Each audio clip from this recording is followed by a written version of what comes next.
This week on The Inside Story, global heat and Flashpoint, Ukraine. Planet Earth just finished the hottest month in human history. The era of global warming has ended, the era of global boiling has arrived. How bad was July, and are we doomed to repeat it? Plus, in Ukraine, the battle against climate change spills into its war with Russia. Now, on The Inside Story, global heat and Flashpoint, Ukraine.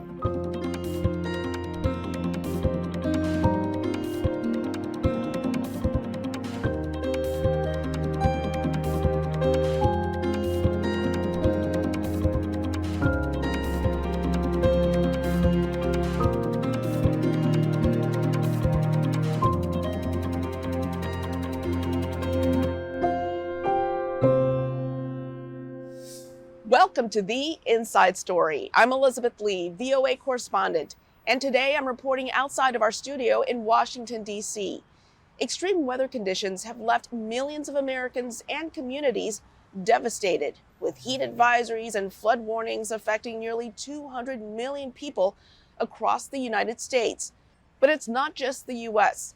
The world is grappling with the devastating impacts of climate change, with some regions underwater, others on fire, and long-lasting droughts, leaving areas parched. Climate scientists warn these extreme events may become the new norm.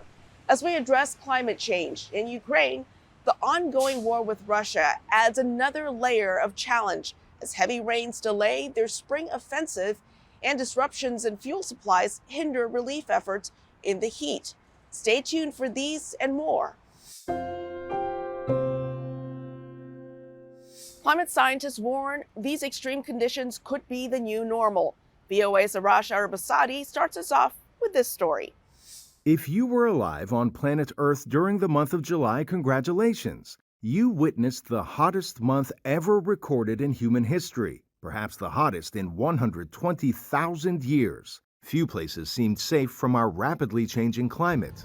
The Italian island of Sicily scorched by wildfires and shrouded in smoke as drivers rushed to safety, while passengers in Beijing weren't as lucky, washed away in their cars along roads turned rivers in the Chinese capital, where record rainfall drenched the city of nearly 22 million people. Forecasters say the deadly rainfall may only get worse when another typhoon strikes, the sixth this year. Turkish firefighters joined emergency efforts to contain deadly wildfires in Greece, a country that endured 3 consecutive heat waves with temperatures around 40 degrees Celsius. Euronews reporting the European Commission and the Joint Research Center saying 135,000 hectares burned in Greece, Italy, Algeria, and Tunisia in just 12 days. Turkish firefighters had wildfires of their own to put out at home. More than 600 firefighters backed by 40 aircraft did battle in an area known as the Turkish Riviera, a seaside resort that annually plays host to thousands of tourists. In Syria, following an earthquake in February that killed at least 5,000 people, wildfires have raged amid high temperatures plaguing the Mediterranean. The state news agency there said nationwide temperatures were 6 degrees Celsius higher than average. Coupled with erratic rainfall, Syria's wheat crop in recent years dropped some 75%. Monsoon rains drenched Pakistan, and parts of its commercial capital Karachi suffered major flooding. Large swaths of Pakistan were underwater last year, too, as part of a lethal phenomenon of monsoons and melting glaciers. At least 1,700 people died, while crops and infrastructure suffered as well. Meanwhile, neighboring India's weather agency issued alerts for heavy to very heavy rainfall in multiple regions amid a monsoon season that's already dropped 2% more rainfall this year than normal.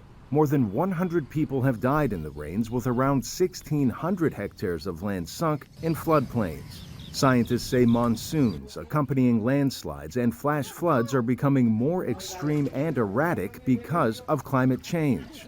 A different picture from what's happening in the capital of Afghanistan. The global heat wave and severe drought force residents of Kabul to pay high prices and travel long distances to get water. One resident told the Associated Press he spends half of his salary on rent and the rest on water. The United States has also been dealing with extreme heat as the sun scorches the streets of Phoenix, Arizona in the country's southwest. For nearly all the month of July, temperatures had been at or above 43 degrees Celsius. Here, in a tent city known as the Zone, are the people most likely to die in the extreme desert heat, the homeless, forcing the city of Phoenix to deploy creative measures to keep people cool. The city's been sending one of the Valley Metro extended buses out here. It sits out here for a couple hours so we can sit in them and stay cool, not sitting in the sun. That's different. I never experienced that before. It's a nice way to stay cool. Experts say it's possible to cool urban heat by reimagining building surfaces, like in Los Angeles, where recent construction features light colors that absorb less sunlight and in turn lower the temperature. Phoenix or Los Angeles are far from alone in suffering sweltering heat this year. The National Weather Service reporting a full 60% of people living in the U.S. were under heat advisories or flood warnings as of late July. CNN reporting more than 2,300 heat records from coast to coast in the U.S., with a break unlikely anytime soon, as forecasters say extreme heat here could continue into August. Arash Arabasadi, VOA News. United Nations Secretary General Antonio Guterres says scientists confirmed what we've been talking about so far.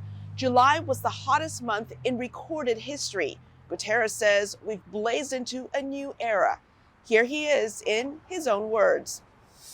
The era of global warming has ended, the era of global boiling has arrived. Humanity is in the hot seat. Today, the World Meteorological Organization and the European Commission's Copernicus Climate Change Service are releasing official data that confirms that July 2023 is set to be the hottest month ever recorded in human history. The consequences are clear and they are tragic. Children swept away by monsoon rains, families running from the flames, workers collapsing in scorching heat. For vast parts of North America, Asia, Africa, and Europe, it's a cruel summer. For the entire planet, it is a disaster. And for scientists, it is unequivocal. Humans are to blame.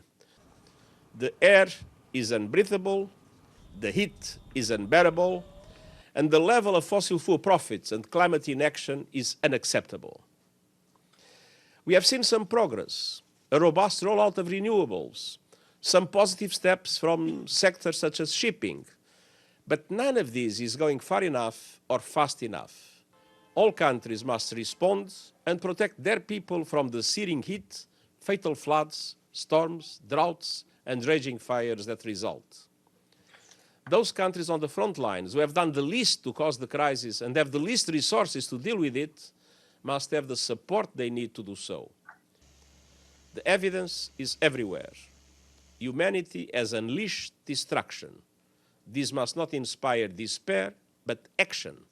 We can still stop the worst, but to do so, we must turn a year of burning heat into a year of burning ambition and accelerate climate action now.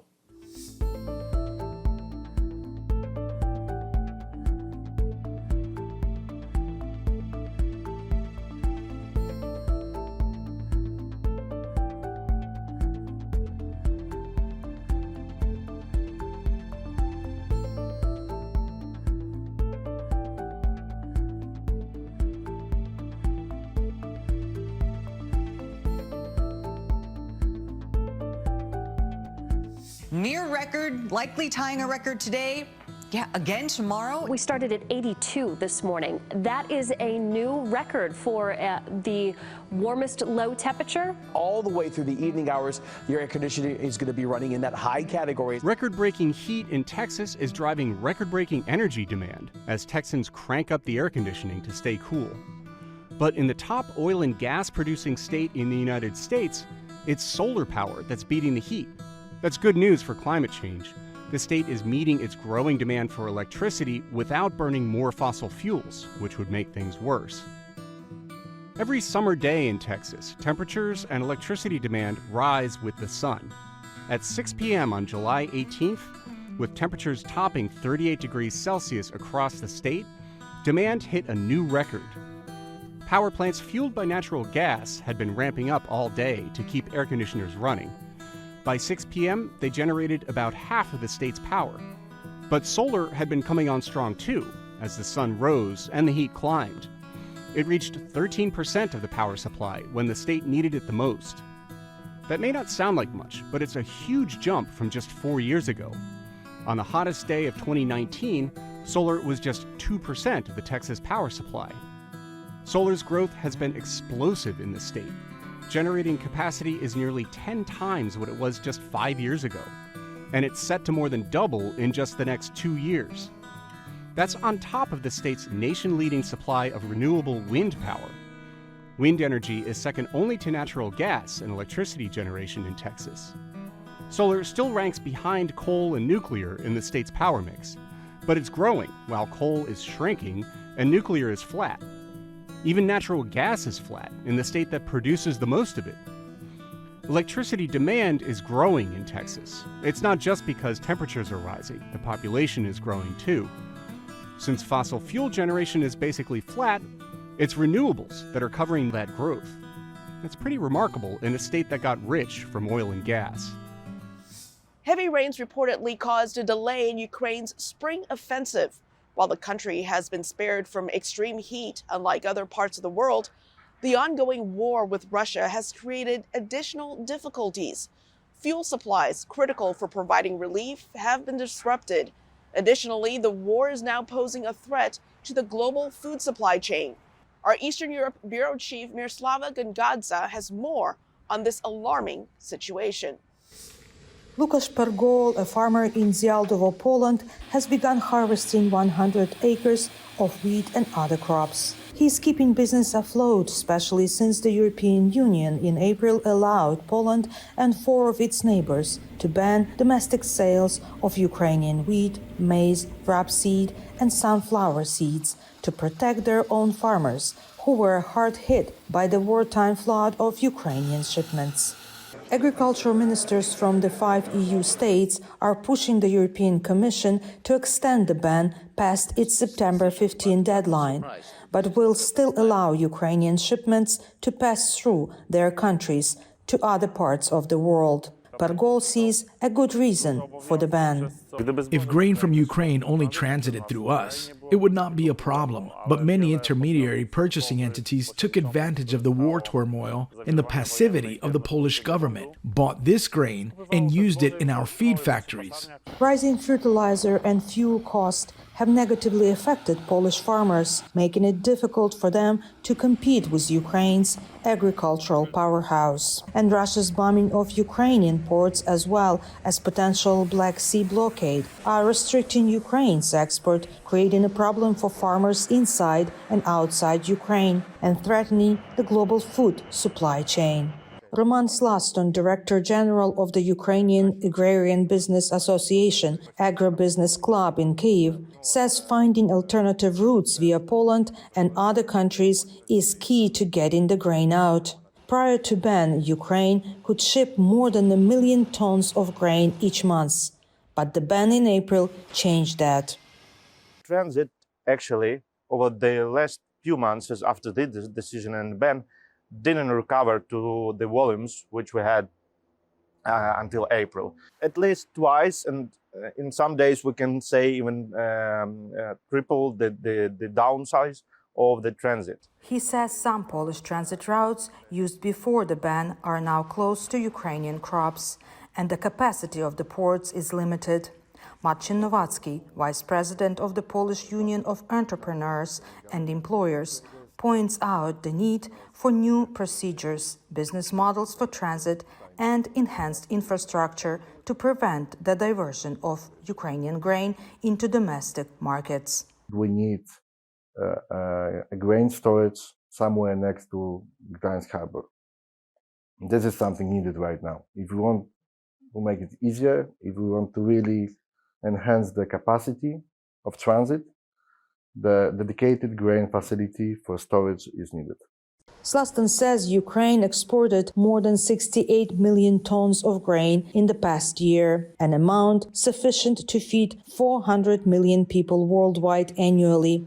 He predicts export this year will drop to 60 tons. From 400 million people in the world, which we were feeding with our grain, we will be able to provide food only for 200. So who will produce for the rest? Ukrainian producers warn that unless the problem of delivering Ukrainian grain to the world is not addressed soon, global food security will be threatened further. Miroslava Gongadze, VOA News, Warsaw, Poland. Let's shift our focus to the Ukrainian farmland for a moment. Despite Russia withdrawing from the Black Sea grain deal, the port city of Odessa has been subjected to relentless shelling. This poses a new challenge for Ukrainian farmers who are striving to sustain their livelihood in the midst of wartime. Anna Koskochenko shares the story of a German agriculture consultant who made the decision to remain in Ukraine throughout the war and the invaluable assistance he has provided to his adopted country. German native Dietrich Trice has been an independent consultant on farming and agriculture in Ukraine since 2005. When Russia invaded Ukraine, he decided to stay in the country despite the risks and has been supporting Ukraine's armed forces since day one of the war. In late June, his company organized a charity event to support Ukraine's military. Money went into the project for buying drones, and I personally contributed. Trice grew up at a farm in Bavaria. He came to Ukraine in 1999 for the first time and fell in love with the country.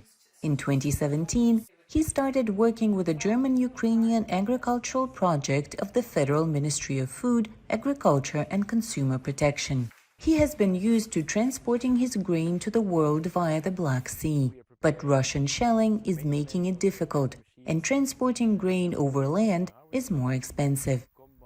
If it be a longer time, if it will be port facility destroyed, then I think we mean all, not our farm, but all Ukrainian farmers will be in a very big problem.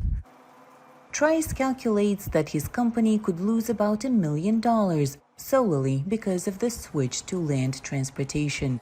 He also worries Russian forces might destroy the grain that is sitting in ports. Next year, this time, actually, I have to have empty stores to store my new harvest. Store for 2 years without losing or spoiling the grain, but I don't have the storage for the next harvest. Russia's leaving the grain deal affected the global market, but he says poor countries are feeling the biggest impact. The poor people in the world will suffer for a long time. Despite the war and the unpredictability of the export situation, Trice says he has no plans to leave Ukraine. For Anna Kostyuchenko in Kiev region, Ukraine, Anna Rice, VOA News. As Russia's war in Ukraine grinds on, many Ukrainians are so exhausted that they're ignoring air raid sirens, something experts call alert fatigue. U.S. scientists say it is contributing to the civilian casualty rate. Maria Ulyanovska has the story narrated by Anna Rice. Can you say why we're taking the metro? Because there are rockets flying. Natalia Fedorchenko and her family live in a house just outside Kiev. When Russia invaded Ukraine, Fedorchenko, along with her husband and son, evacuated to the western part of the country. But they eventually returned to Kiev and tried to adapt to life during wartime. We have a routine. We get up, eat breakfast, brush our teeth, shower, go to work, and take the metro when we hear an air raid siren. It just becomes part of your everyday life. This has been the norm for many Ukrainians since the war began 17 months ago. Volunteers with the Air Alarms in UA, a website that collects and analyzes air raid data, say that from the start of the war to the end of May, Ukrainians heard over 25,000 air raid sirens, roughly 1,680 per month across the country. The closer you are to the Russian and Belarusian borders, the more air raid sirens you hear, and the longer each of them lasts.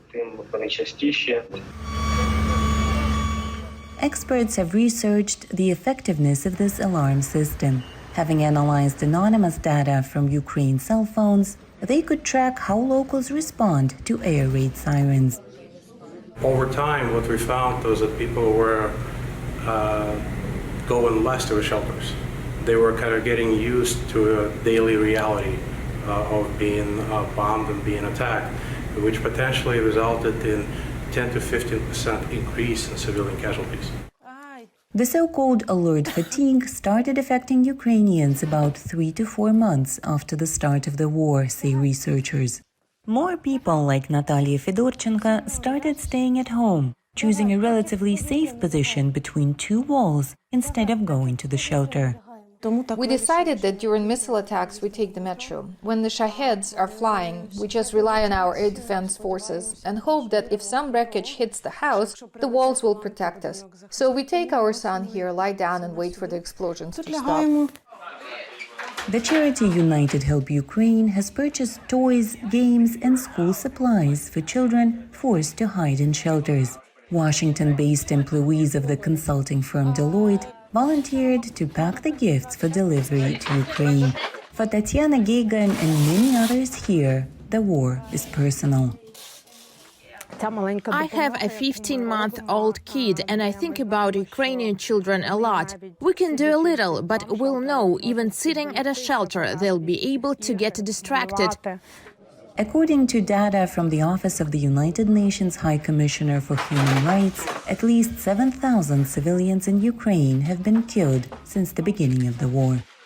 For Maria Ulyanovska in Kiev, Ukraine, Anna Rice, VOA News.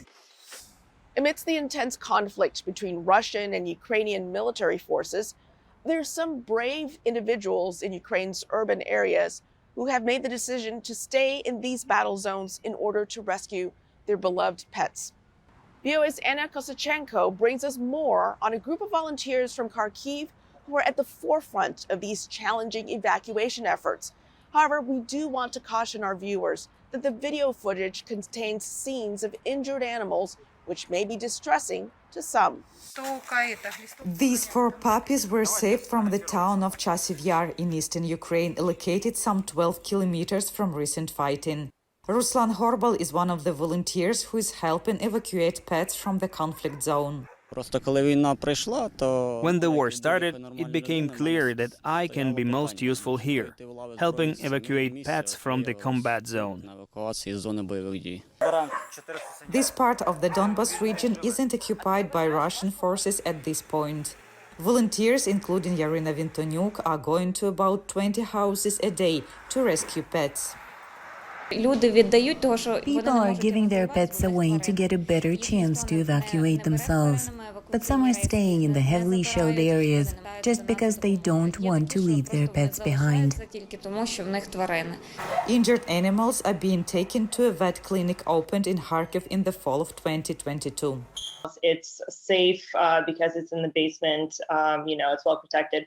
Initially, we bought very basic equipment for these surgeries and treatment to be conducted, and it was basically movable. And they had it in one location, then in another, just in an apartment, in like a kitchen. So eventually, once they found funding to actually get the place, they were able to establish there. So we've done more of like the medical side, and German PETA, I believe, was the organization that paid for the location. Vytautas Židonis is a Lithuanian surgeon. He has been working in this clinic since December 2022.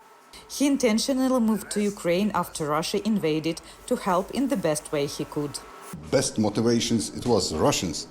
They did already a lot of problems in my homeland, in Lithuania. We were occupied for a long time, Since the start of the war, rescuers have evacuated over 10,000 animals from the dangerous areas of Ukraine.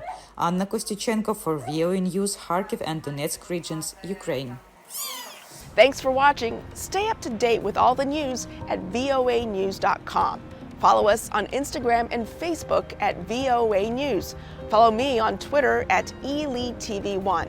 Catch up on past episodes at our free streaming service, VOA Plus. On behalf of everyone working behind the scenes, I'm Elizabeth Lee. See you next week on The Inside Story.